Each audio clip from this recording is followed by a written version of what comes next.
We'll get started to keep people on time here. Thank you guys for coming. I am Jeff Sampson, the superintendent of schools. I'm going to make sure that I don't get any feedback here. If you can't hear me, just let me know. Thank you for attending tonight's operating levy presentation, and we will get started. So on November 5th, voters in the Cannon Falls Area School District will be asked to consider an operating levy to increase their revenue by $750 per pupil unit with adjustments for inflation for each of the next 10 years to support the day-to-day operations of the school district. The increased levy would bring in an additional $850,000 per year to the school district.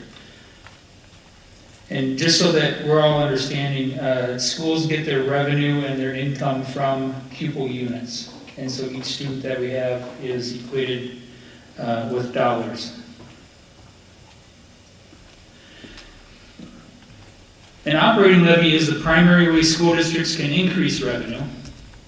Funds generated through an operating levy can be used to fund day-to-day operations of the school district.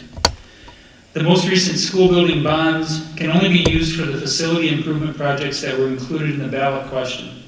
Hence, bonds are for buildings and levies are for learning. And that's a common question that comes up with a lot of taxpayers is, didn't we just give you a whole bunch of money?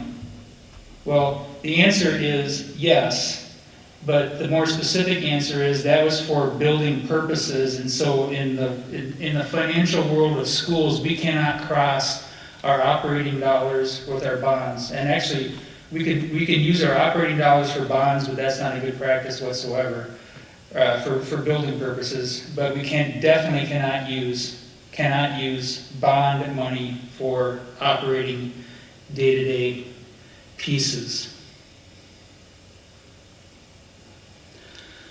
So why is there a need for more funding?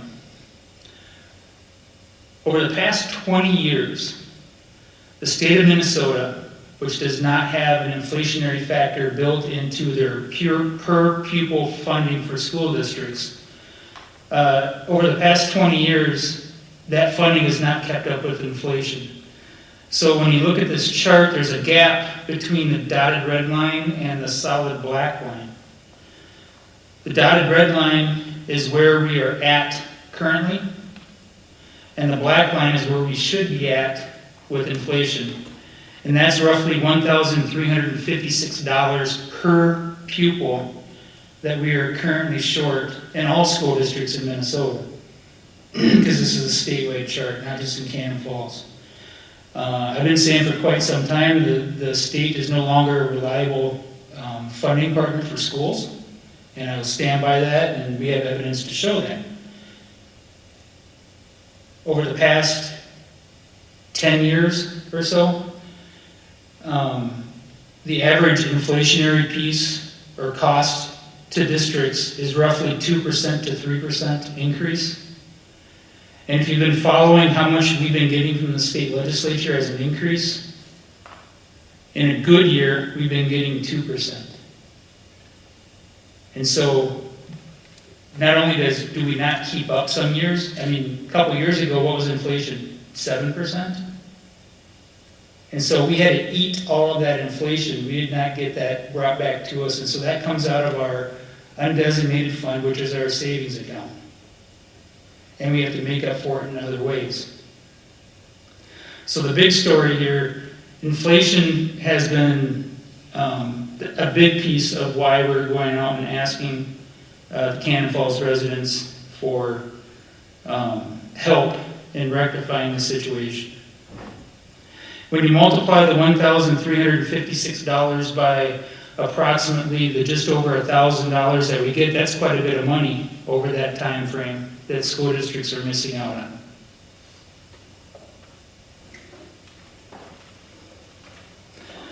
Why the need for more funding? Governor Walz, during the last biennial legislation a couple years ago, talked about the historic amount of funding that schools received. And in that historical funding, they gave us 4% and 2%. But what he doesn't tell you is that a lot of that 4% and a lot of that 2% is coming in one hand and going out in another hand in what's called unfunded mandates, which some of the ones that we have are listed up here. There's additional course requirements that were put on schools that will have to add FTE or make adjustments to our current FTE, which means maybe cutting courses to make room for the required courses. The Paid Family Medical Leave Act, which not is just for schools, but it's for all businesses in the state that we have to start accounting for. We did not get extra funding for that. We have to pay that out of pocket. Unemployment insurance for hourly employees. This is basically over the summer for the employees that are not working during the summertime. They can now apply for unemployment. It does not go through the regular employment pathway, if you will. School districts have to pay out a certain portion of that to unemployment out of their own bank accounts. The state did give funding for this, but is woefully short. They thought that the funding would last 3 years. It's probably not even going to last 2 years. Just an example of that, our third quarter bill that we got yesterday for unemployment, which included this past summer, was for $50,000. This year we may get some of that back, but I can pretty much guarantee you next year, in year 3 of this program, we probably won't. And that'll continue forward because it is in state law. There's additional discipline requirements that is taxing on our employees. There's also mandated teacher trainings implemented through the READ Act that, again, we got some dollars for, but it is woefully short of what was actually needed for full implementation that we'll have to make up for. The district has had a growing deficit each year, or at least every year since I've been here. We've been making cuts to accommodate for those. During COVID, we did receive ESSER funding, which helped offset some of those costs during those school years, and we were able to balance our budget, but those dollars are gone now. We have been using some of our savings account as well during that time frame. And these are no longer an option. At this point, our undesignated fund balance is roughly around 3%, which is our savings account, if you will. And our auditors would like to see it up around 12 to 16%. Our current school policy is at 8 to 12%. And so we are still striving to get to that point, but it is awfully tough sledding to get us to that point, to be fiscally healthy. So what have we done already to reduce expenses? We've aligned teaching and support staff positions to our current enrollment. We've increased class sizes by doing this. We've reduced department and building budgets and delayed maintenance projects and facility updates over the years. Basically, it's robbing Peter to pay Paul on some of these expenses. So how do we compare to our neighbors? Hopefully all of you can see that pretty well. The districts on the bottom part of this chart are the districts that either touch us geographically or are in our HVL conference. So some of them are our size and some of them are not. And they probably touch us if they are not. For example, Hastings and Red Wing and Northfield. But if you look at this chart, we are right here, and this is total taxes on $300,000 piece of property. What the school district is going out for the operating levy is based on referendum market value, which is your house, garage, and 1 acre, or the total cost of what your business is valued at. So those are the numbers that you're going to be using when we look at tax impact charts. You can see Cannon Falls compared to other districts, total taxes based on a $300,000 house, if you can see my cursor up here. We're in the bottom third of our neighbors for funding. Some of these districts are either going out for an operating levy this year or a bond this year, and so some of these numbers may actually rise as well, but these are the current numbers that we have available. If we take a $300,000 house tax impact and add it to what we currently have here, the $300,000, and I'll show you the chart here in just a second, but the $300,000 house garage in 1 acre looks at about a $216 increase to your taxes. And so if you add that on to what we currently pay, that would still put us mid-range, almost up to the top third, but still not obviously up in this area here.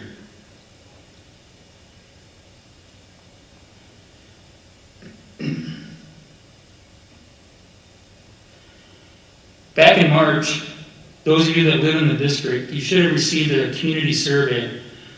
When we knew that we were going to start having budgetary issues coming out of COVID, and with our current operating levy expiring, we knew that we're going to have community input before we went out to ask the community for more money. So the school district sent out a survey in March, and we got 992 responses back, which is a really good response rate from the community. And these numbers, over the next couple of slides may or may not represent anything to you. But basically we asked two important questions. Would you support an increase to an operating levy? That was question one. And then if it was yes, how much would you support? And then from there was data gathered on what the results would look like. And just so that you're aware, the survey is skewed toward people that don't have kids in the district. So 75% of the respondents, we took their answers of the people that don't have kids in the school district but still live in the district, if that makes sense. Either they haven't had kids yet or they've already aged out their kids in the school.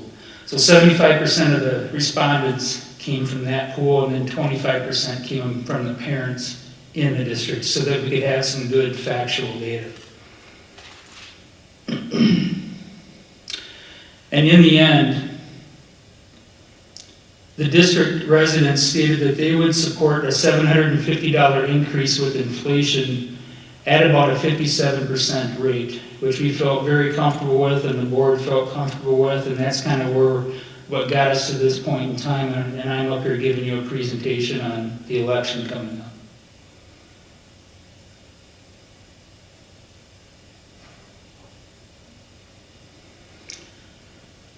So what is the ask? On election day, or before if you're doing early balloting, Cannon Falls Area School District voters will be asked to support an additional $750 per pupil funding operating levy. And the additional operating funds is to help balance the budget and to allow the school district to retain existing staff, meaning we're in a spot right now where we need to be competitive with our staffing. Obviously, if you've paid attention to other businesses, maybe even in your own jobs that you're working at, the price of employees are going up, and we need to remain competitive not only with the large schools that are to the north of us, but also to the south of us. The smaller schools are in that competitive range also. We need to be able to attract new talent and also retain the staff that we currently have and value as well. We need to maintain our programs and services for students. Again, this is a competitive nature, and we'll talk a little bit more about that tonight in the board meeting, as I got some exciting news for the community of Cannon Falls. But we need to maintain what we are doing. We feel good about the programming that we have here. It's been successful over the years, and I think that's really what attracts people to come to Cannon Falls and stay here. We want to ensure that our class sizes are conducive to learning, and we also want to be preventative in maintaining our district facilities and equipment. So what is the ballot question? So the ballot question is going to be in italics here. But the district is asking voters to increase the existing levy by $750 per pupil to a total of $1,250 per pupil. Our current operating levy, which was passed 20 years ago, at $500 of where it's currently sitting at, is going to be expiring here over the next year. And that amount has not increased in 20 years, and it is not tied to inflation either. So the ballot question is going to read that we are going to revoke the $500 current levy and replace it with a $1,250 per pupil levy with inflation, hence the $750 increase. And by voting yes on this ballot, you are voting for a property tax increase.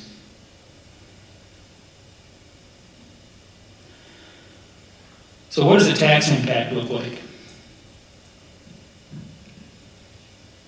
Again, this is based off of referendum market value, which is house, garage, and 1 acre. This is not a bond, so it has nothing to do with homesteaded acreage or non-homesteaded acreage for farmers. This is just purely house, garage, and 1 acre.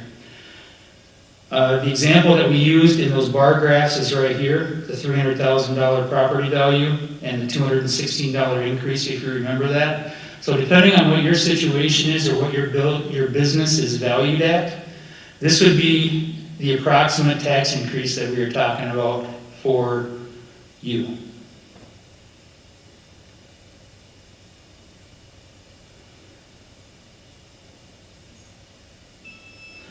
So what happens if the referendum doesn't pass? As of right now, our best guess is that the school board is going to have to look at about $500,000 in reductions for the 25-26 school year, and then make probably another evaluation of where we're at after that first year to see if there's any more need for reductions. The impact to students will be tremendous, obviously, and probably to our staff as well. It will involve increasing class sizes further, reducing student services and academic programs, eliminating some elective courses and advanced placement opportunities, reducing athletic, fine arts, and co-curricular offerings, increasing fees to participate in athletic and fine arts and clubs, obviously reducing staff if we're increasing class sizes, reducing transportation services, or delaying maintenance projects. Those would be all on the table for the board to decide on how they would want to cut that.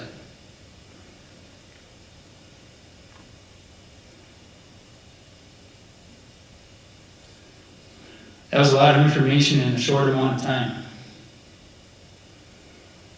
You can take a minute or two here to digest it, but we do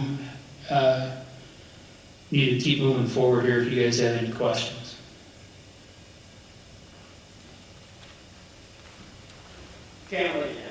Jack, I wouldn't expect anything else. I'll go after you.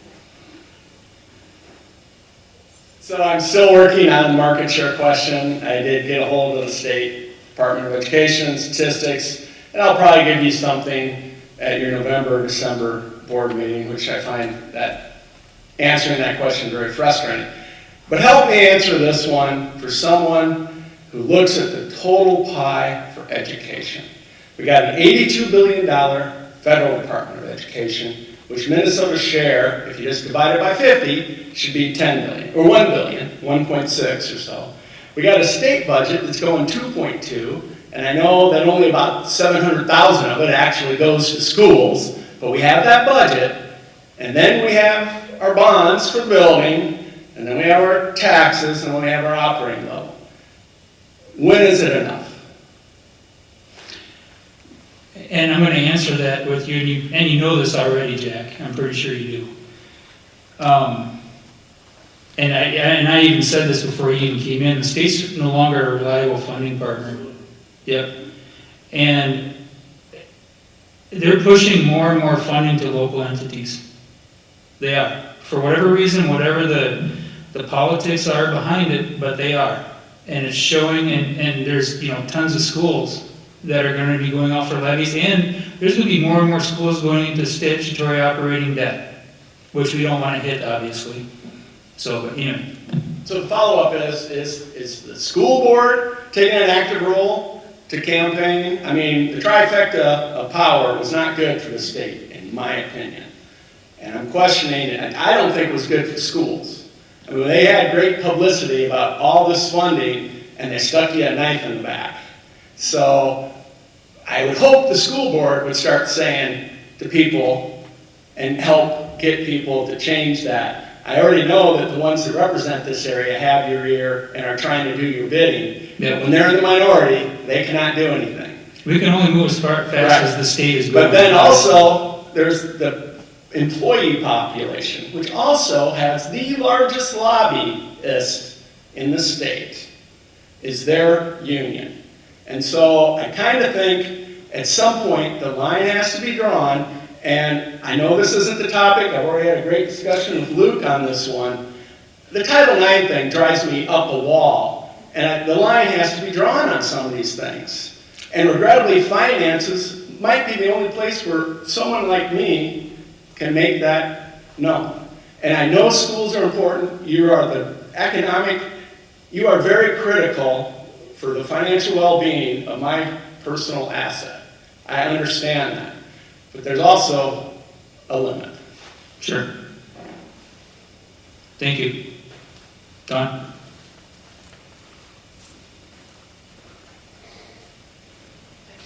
I follow Jack, don't I? Yeah, he's too tall, isn't he? Right? All right, Dawn Lanning. For anybody that may not know me, I'm running for school board. A couple of follow-up questions. So Jack kind of hit on one of them, talking about the unfunded mandates that you guys have been burdened with. Yeah. Understandably so. Out of the 700, approximately about 1,000 students in the school, $750 per student.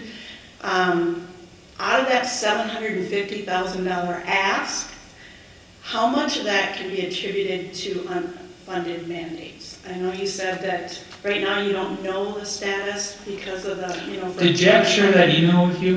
Yep. He did. So Okay. I got the, unemployment you don't know about, the safe and sick time you don't know about. I don't know if you were here, but early on in the discussion, I said that we got our third quarter unemployment bill for the hourly. That's one of the unemployment mandates. Mhm.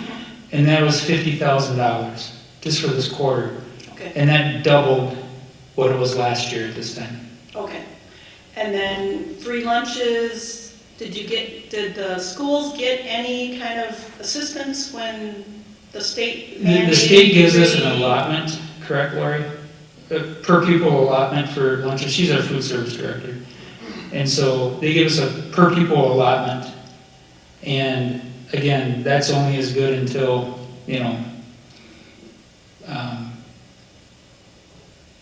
every 2 years when the legislature, comes back in and gets voted back in. So that may change here in a couple of years, or it may not, and they may have enough money. I don't know. Okay.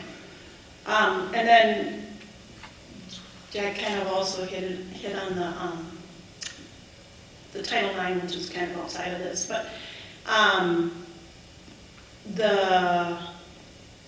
as far as so the state funded, so do you have any other ideas on how much these other unfunded mandates cost? I mean, there were 65 of them. So, we're talking about. I think we gave you the highlighted ones of the ones that we could guess at, Right. in Jack's email. Yeah, And the other ones, when we talk about a regular class, a new class that's being required, yeah, I don't think that was in that one. yep. Ethnic studies class. So it depends on, no, it wasn't an ethics studies, it was finance class is one of them. Okay, We need to hire staff for that, but more than likely, we have to fit it into what we currently have for staffing, because we're not gonna find a 1 class or a 2 class per day teacher. There just isn't enough teachers out there that are licensed for that. And so we gotta fit it within our current FTE, which may mean we need to offer less classes in that specific area, which is more than likely business and finance. okay. And then. So there's a cost to that. So if we have to hire a two section teacher, so you take 40% of their salary, and that's the cost of it. Okay. And then, some of the options that you were mentioning that, if the levy doesn't pass, the effects on students, some of it was delayed maintenance. What kind of delayed maintenance are you, So, kind of on the board? One example, the first thing that popped in my head is, let's say that we had to change filters every 6 months in our HVAC system. Well, we may have to move that to a year. And so, is that good on our HVAC system? Probably not, so that takes down some of the long-term, how long it lasts. But we still need to save money somewhere, and it's almost kicking the can down the road, if you will. The discussion on the football field, is that like part of on the table, or will this be covered with the? That's on the back That's burner for a long while, Okay, I would say, at this point. because that is something that I've had several people ask me about, so, Yeah, all right. Okay, I think that's it for now. Thanks. all right, thanks, Dan. Anybody else? Yes?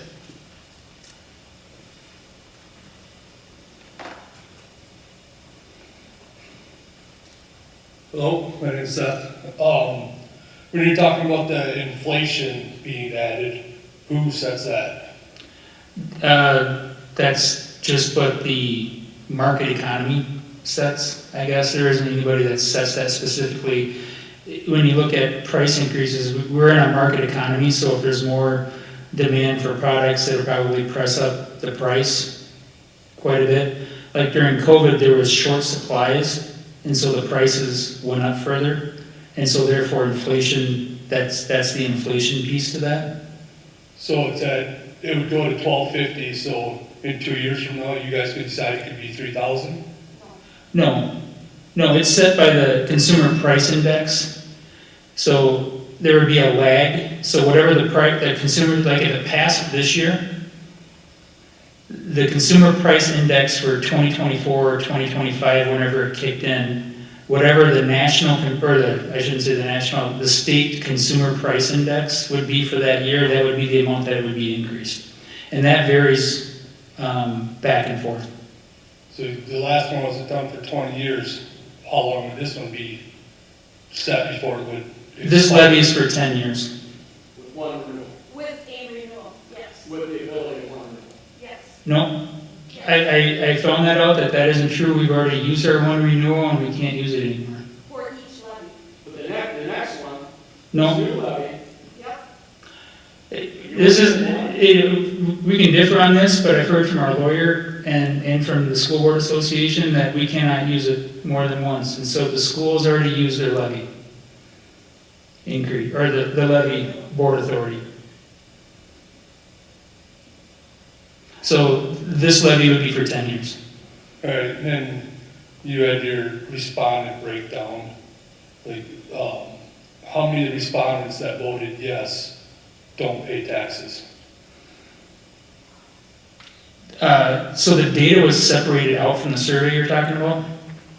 The survey data, they only use the people that live within the district. Yes, but you can live in the district and don't pay taxes because you rent.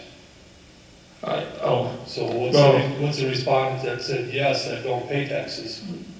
I have no idea about that. Because that's like. Because everybody that lives in the district has a vote. Now, if they rent, obviously the landlord that probably lives in the district or out of the district would probably raise their rent to meet the taxes, right? Possibly. Right. So that's the choice of the owner of that piece of property. And there's a lot of landowners in the district that aren't allowed to vote. That don't what? They aren't allowed to vote because they don't live in the district. They own in the district, but don't live in the district. Right. And that's the way voting works. That's, that should be information of how many people don't actually pay taxes that you guys should be looking at too. Because I can say yes all I want, and if it's not gonna affect me now. Right, but it may, like I was saying, it may affect you down the road if the property owner that you live on in district raises your taxes, whether they live in the district or not. And then you said one thing that you guys would look at is you want to have good class sizes, but I have it in writing from you that class sizes will stay. They're not, you don't have an intention of going smaller. You'll keep them within your guidelines. Right. So why would you need to hire more staff then if you're not going to make them smaller? No, I think in here it says that we're going to maintain what we have. And you want to hire new staff too, you said. I don't think we had higher in any of our slides. Well, why are we looking at going higher in classes and not lower? So if the referendum fails, we'll cut staffing. But you said if it passes, you have no intention of going smaller. That classes will stay within the guidelines. Right, so we would retain existing staffing. Retain existing staff, but you're not gonna make conducive class sizes. I'm not sure where this is going, Seth. You're saying you're gonna use your guidelines that you have for class sizes. Right, we're within our guidelines right now. But you have no intention of going smaller. Within the guidelines? Yes, for classes that were smaller in previous years, that you've almost doubled in class size this year, you have no intention of going smaller. We won't go under our guidelines because that's not fiscally responsible. You were last year, so why that change this year then? Maybe in a grade level or two, but, So yeah, so what is your ask, Seth? why, if you had class sizes at a size last year, why did you almost double them this year for I don't know if we doubled them. pretty close to double? I'll have to look into that. But yeah, so you wanna make good class sizes, but you're not gonna go smaller. Right, I think the idea is to retain our existing staff and class sizes that we currently have. If we would have asked for more money, we could have looked at lowering class sizes. And then how often do you get paid the per student fee from the state? How often do we get paid per pupils from the state? Yeah, is it a lump sum payment or No, we get paid throughout the year. throughout the year? Yep. So if we pull kids out and put them in Five Rivers, you'll lose that now? Yeah, that's the way it works. So if we lose a student tomorrow, we wouldn't get the funding for the rest of the year. Alright, But if we gain a student, then we would. alright. Anybody else? So I checked you out, you're right. What? Jack, you can't say that in a public meeting that I'm right. Yeah, right in the minute. If it's been done once, if it's done previously renewal under this subdivision, so they only get to do this once, the statute, and then it has the statute number, it's, if anyone's played this ball game at home, statute 126C.17, subsection 9B. Okay, mark that in the minutes because I want to make sure that Jack said that I was right.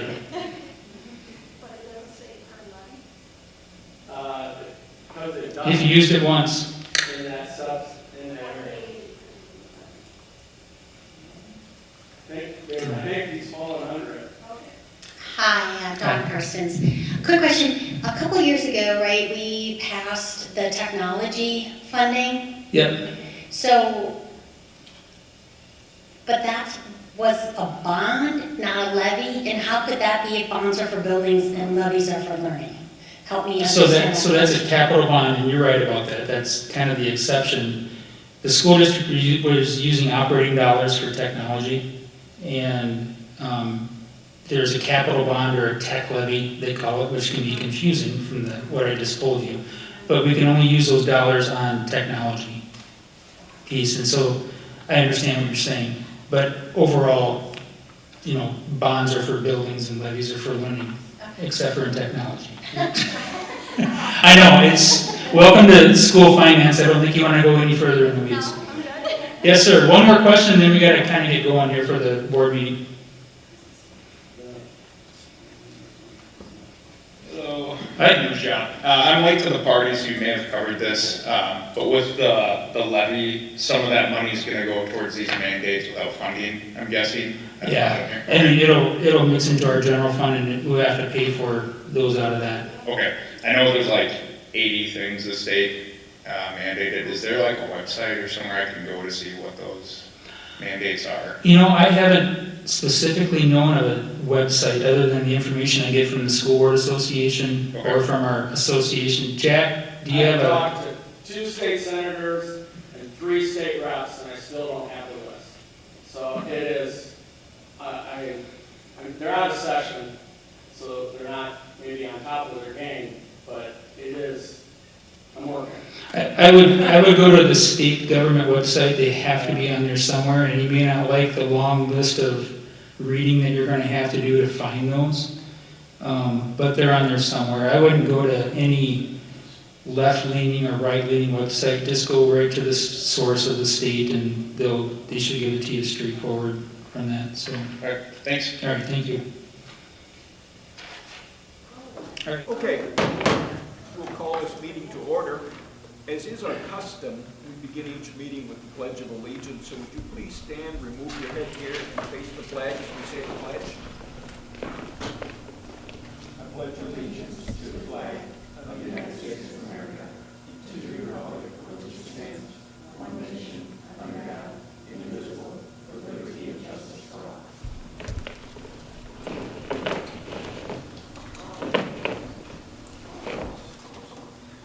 Clinton is not available for us tonight, but we do have a quorum. Jeff, do you have anything in addition to? I don't have any other additions, no. Okay. I would look for a motion to approve the agenda as shown. I'll make a motion. Jolene on the motion, seconded by I'll second. Katie on the second. Any other discussion?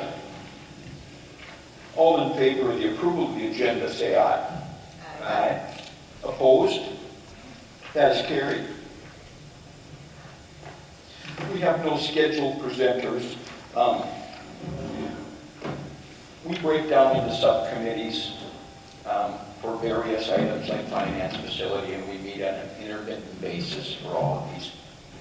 And my question would be, have any of you had a meeting? No committee meetings at all?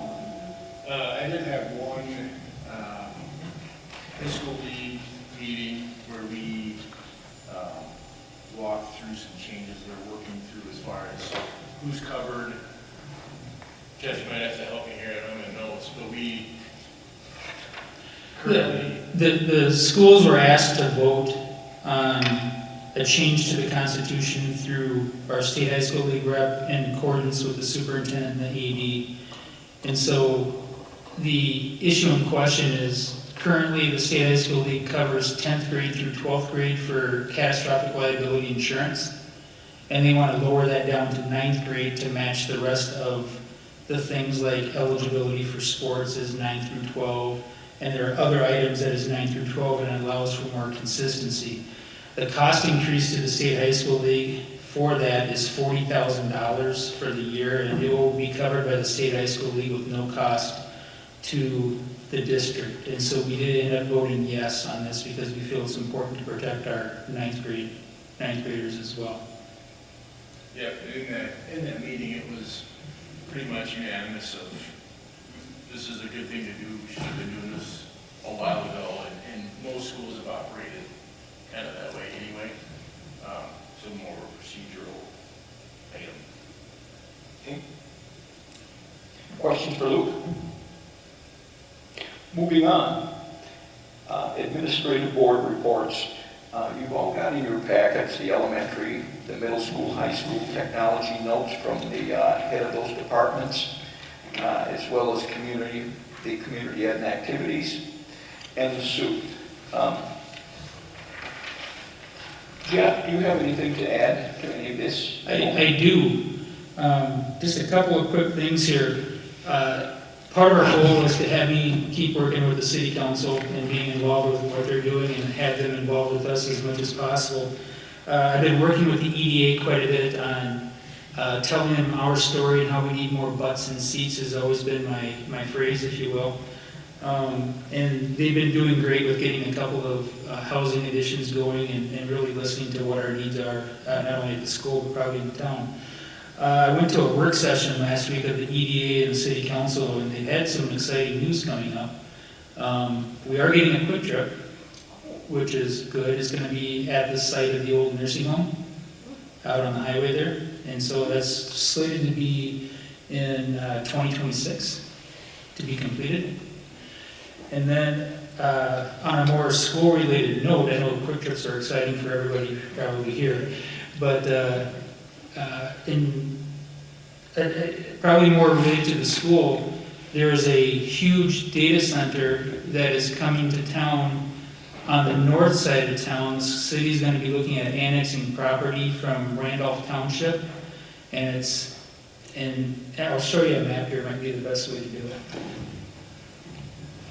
The company is called Tract, and they put in infrastructure for companies like Google, Meta, Amazon, among these other huge corporations. And basically what they do is they house their computers, where when you go to look up something on Amazon, you route through one of these data centers and then pick your thing that you want, and it shows up at your house the next day. At least I know it works that way in my house. So anyway, so this company, and they're based, here's some of the states that they're already in, and they're looking to get into Minnesota and Cannon Falls, which they are going to be doing.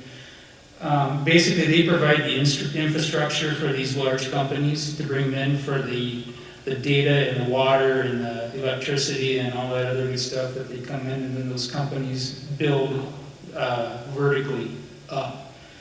And so there is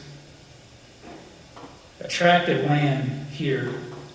Hancock Concrete is out here, and there's an inlet. If you look at, this is, and forgive me, I'm still relatively new to Cannon Falls, but as far as, this is 86, and this is this housing development along 52 here. The cornfield that's right here would have an inlet into this property right here coming off of, I guess, 4th Street, Main Street, whatever it is on the north side of town. 5th Street? Okay. Wherever it is, does everybody know where I'm talking about? 5th Street. Good, all right. And then all of this property is going to be built up with data centers. And if you've seen the one in Rosemont that's being built, Yes. that is huge. And so that is what they're looking at building here, or they will be building. Something of similar size to Rosemont? Yes, I mean, this is 256 acres of land that they're going to be filling up. And the reason why it's important for us, this technically, you know, this little piece of inlet right here is in our school district, and the rest of this is in Randolph, which is kind of immaterial. I mean, it's good for the Randolph voter, or the Randolph district residents, because they lower their tax impact on some of their operating. There's really no money exchanging hand or being given to schools. But I think we have a really big chance here to get the employees that will work here to come to Cannon Falls and bring their families here. And I think we're well positioned with that over what's happening over the past couple of years with some of these housing developments going in and providing that piece of it as well. So I think we're well positioned here to at least get some families to take a look at us.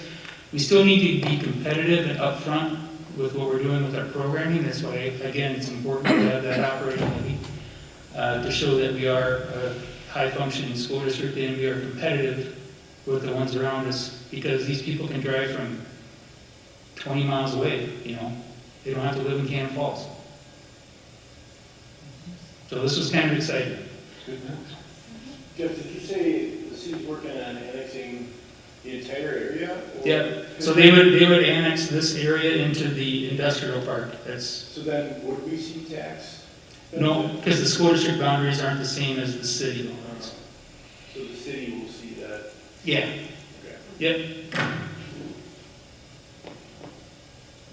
So that was kind of exciting news. Another exciting piece of information was Luke and I attended the the city portion of the meet and greet with the new city administrator candidates. Today there's 4 candidates that kind of came around and did a speed dating type of deal where they went from table to table to table over 2 hours that Luke and I were there, and we got to know who they were. And I would say I feel pretty comfortable with, you know, a lot of the candidates that were there at this point.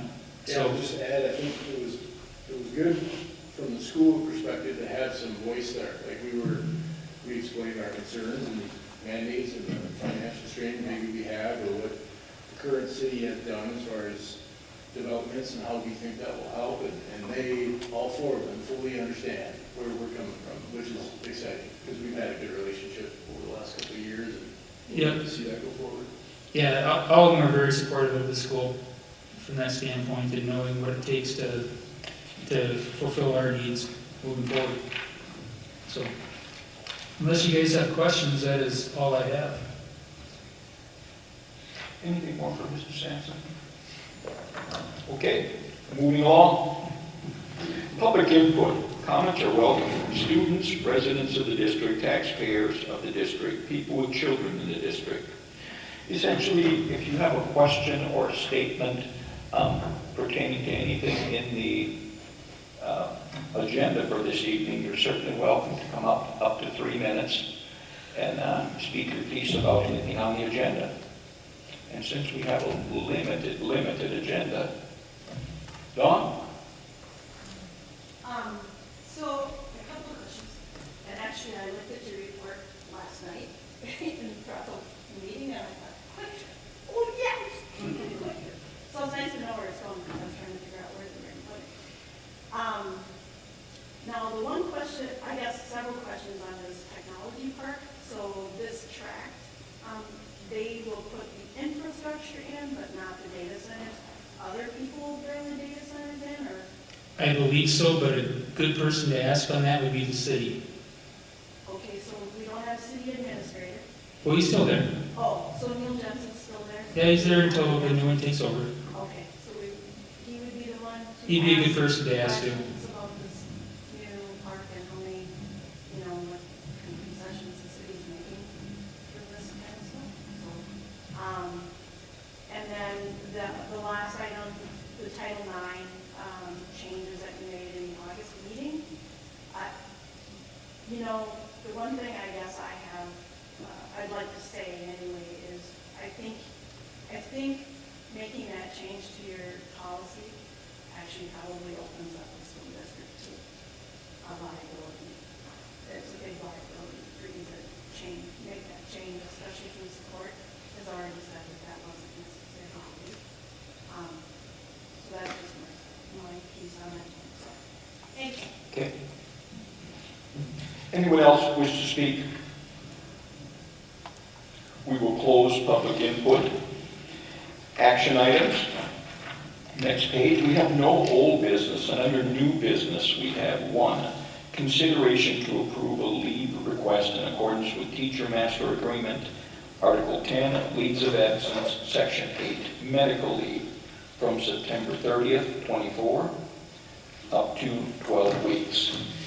And typically, this is a master agreement, so we're just following the contract by. Yep. Okay, that's Yep. correct. And this is for Pam Wolf. Okay. I would look for a motion to approve the medical leave in accordance with the teacher master agreement.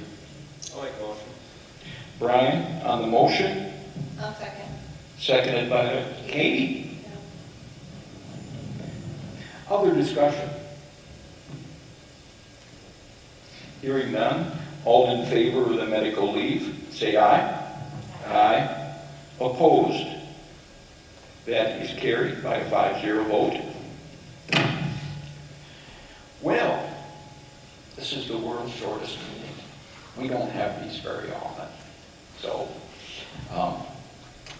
you can see what's happening in the next upcoming meeting, so please review that. If you have any questions or concerns or would like something added to the agenda, please contact Jeff or Lori, and we can see if we can get it on.